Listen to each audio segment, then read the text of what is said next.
All right, everyone. Well, here's a little something that you've seen in passing in many videos, but I've never actually made a full video about before. So I figure I'm going to do that for you today. This is the grandfather clock that you have seen in this house, in the Long Island house, in past videos of mine. And this clock was for my mom.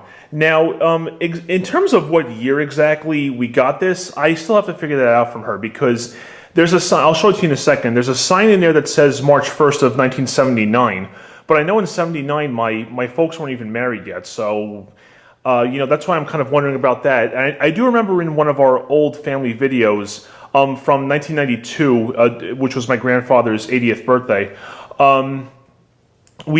Someone did ask about where she got this clock from, and she said Ethan Allen. So that's why I'm kind of guessing it might be from around that time, but I'll figure it out with her. And whatever you see in the video title, as of right now, when you're watching, that's the year it is. I'll have it figured out by then, okay? So let's have a look at it. There's the minute and hour hand. There's the moon diagram. I think that's as accurate as possible right now. If not, you can always change it by moving it. But anyway, you have open the door in a second. I'll get to that when I open the door. And here, there's the pendulum, the 3 weights, and the glass sides as well. Now, I know a lot of grandfather clocks today have a glass panel here, which is really nice because you can see the inner workings of the chime and the rest of it. But one thing that's nice about the way that these panels are set up is that they're actually like a mesh screen. So every time the clock chimes, it allows the sound to be broadcasted out instead of being muffled by the glass. So that is kind of a nice feature about it. And I will take the glass off at some point. I will take these screens off at some point so you can see the inside. All right, so the door has a key right here, as you can see, and just to show you it works. Okay, and then we turn it, and there you go. Now, one thing I also like about this clock too is that a lot of grandfather clocks you see nowadays, they have this like big fancy pendulum with all these designs on it around here.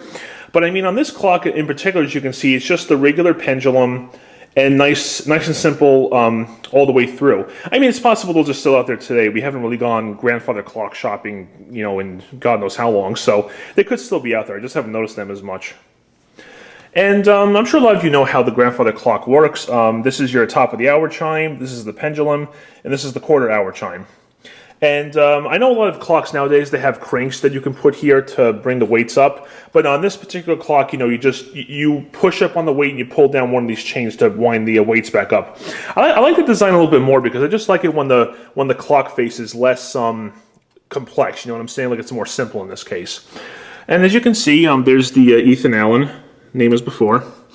And so here's the chime settings. The first one obviously is no chime. Then you have Winchester, Whittington, and Westminster. Now, this clock's chime is actually pretty interesting in the sense that I've watched a lot of other Whittington chimes on YouTube, and all their notes sound different from this clock. Basically, on this clock, where you would expect to hear a low note, you hear like a higher note. Now, I kind of like the way that sounds, honestly, because I think the chime sounds more unique. Now, granted, I could be biased there because, we've had this clock since I was a kid, so, I mean, it's possible that I've just grown to like it because that's what I grew up with. But at the same time, maybe when you hear the chime a little bit later, you can decide for yourself if you like how the Whittington chime sounds. Now, I'm just going to do the Whittington chime on this clock, okay? I'm not going to do the other ones. So here's the thing I said. You see where it says, there's my reflection. March 1st, 1979. Yeah, you see that? So that's why I'm kind of trying to figure out where this clock is from. But like I said, what you see in the video title right now, that's the correct year. All right, so, and basically, when we go between daylight savings and standard time, when you go to daylight savings, you just move the clock ahead, and then you can't really move the clock back, or else the chime won't be accurate. So we just stop the pendulum for an hour, and then we do that for when we go back to standard time.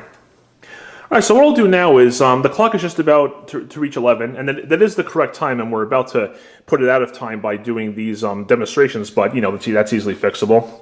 So what I'll do for you now here is hey Marco, what I'll do here is I'll move the clock from 11 o'clock all the way to 11:45, and then stop it there. And then at 12 o'clock is when I'll take off the screens, and you can see the inner workings of the clock go. Okay, so so anyway, let's move it to 11 o'clock, and here we go.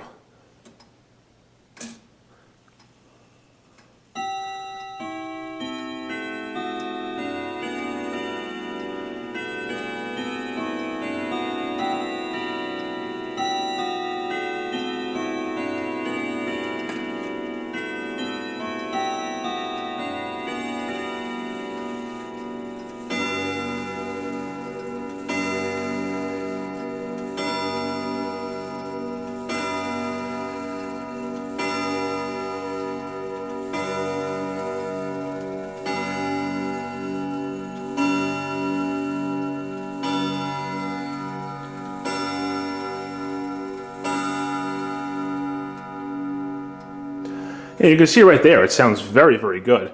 I should tell you that the clock's mechanism itself has been worked on, I think, I'm going to say twice. The first time it kind of stopped working well was around the turn of the millennium, and so we had it brought out then, and then it got fixed. But I think something went wrong with the repair work, so it got worked on again in 2002, I believe. And then after that repair was done, the clock just worked beautifully since then. And the only other time we had the clock worked on again was when we had the clock moved from Long Island to here, because I think they had everything in there all wrapped up, because of the bouncing around in the truck or something. So we had a guy come out here in 2017, and he adjusted the hammers here and there. And when he did that, the chime sounded great once again. So the clock is definitely in good working order right now in its current condition. So there was the top of the hour chime, as you can see. Yeah, so now here, for 15, 30, and 45, listen to the Whittington chime, and you'll see what I mean about the notes sounding different than what you would expect, which I honestly like, as I said. So let's move this ahead. Okay, and here we go.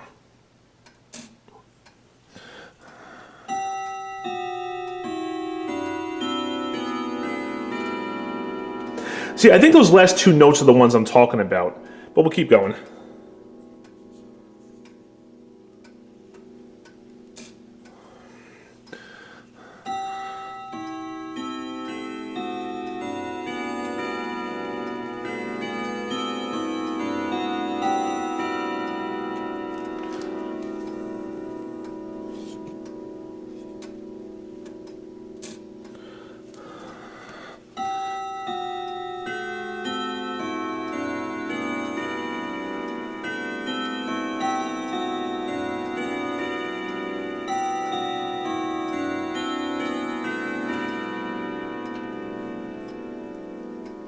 And there it is. So yeah, like I said, some of the those notes probably do sound different than what they would normally be. But again, I just think it makes it kind of unique. So okay, so then before we go to the top of the hour chime for 12 o'clock, let me just go and take these screens off, and you can see the inner workings of the clock itself. Okay, and here's the insides of the clock itself. You can see all the gears. This is the cam for the quarter hour chime hammers. And here's the hammers themselves. And you can see the moon thing kind of looks like a saw blade, which is kind of interesting.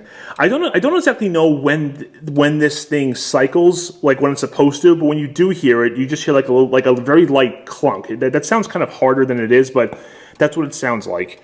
And right there is where the pendulum is attached to. And over here, this is the a little bit more restricted here.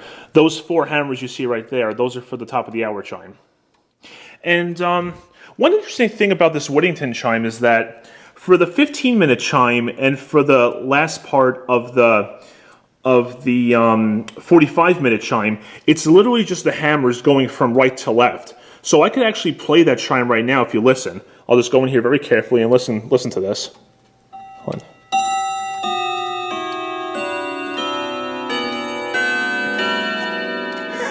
See what I mean? So I kind of learned that as a kid, and I was like, oh, well, I could play part of the chime just by moving the hammers right to left. And the way you take these screens off is you reach from the inside, you kind of lift up, and then bring them in, and then out the front. So I needed two hands to do that. That's why I paused the video there. And you can see, looks like there's some grease there actually, probably for, obviously for the mechanisms and everything. All right, so I guess for the last part of this video, what I'll do is I'll put the clock to 12 o'clock, and you can hear the 12 o'clock chime.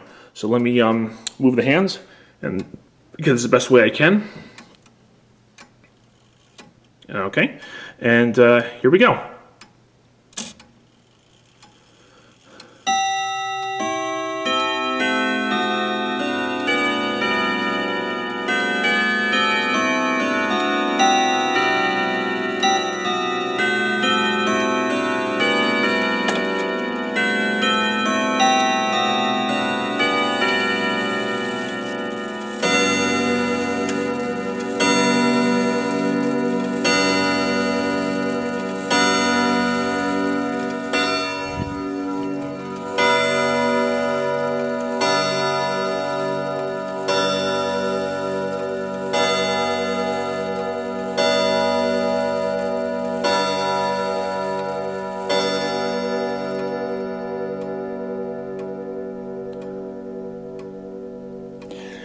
And there you go. Well, one cool thing I love about the 12 o'clock, no, I'm sorry, the top of the hour chime is that, when you saw the, I think they're called governors, the thing that spins really fast that you saw in there. What's really cool is that when this chime is just about finished, you can see the other governor for the top of the hour chime spin for just a second, as if like, that chime is getting ready to go. I always love that. And I always love the fact that even though you can't see that happen, you can actually hear it when you're listening. When you're listening to the clock chime, like you can hear it just get ready with that little click or whatever, which is really cool. Again, that's why I like mechanical stuff, right? And there was the chime for you. Oh yeah, and in case anyone's wondering, does this clock ever wake us up while we're trying to sleep at night? No, it never happens. Like, I mean, usually when I'm home alone, I'll sleep with my doors open, and if this clock chimes, I don't hear it. I sleep right through it. So no, we have no problems with this clock waking us up or anything like that. So, all right, guys, I guess that's basically it. So there's the Ethan Allen grandfather clock. Again, as of right now, I don't know the year, but like I said, what you see in the video title, that's what it is. And I'll just close it up again for you, just so you can see how it looks all back together, if you want to call it that. Okay. Yeah, but that's how it is. Basically, glass on the front, the mesh screens on the side, which is great for the chime sound being able to project out. And you heard the Weddington chime. So yeah, we've had this clock now for a long time, and as you can see, it's working great still, and hopefully it will for many more years. Thank you very much for watching, and take care.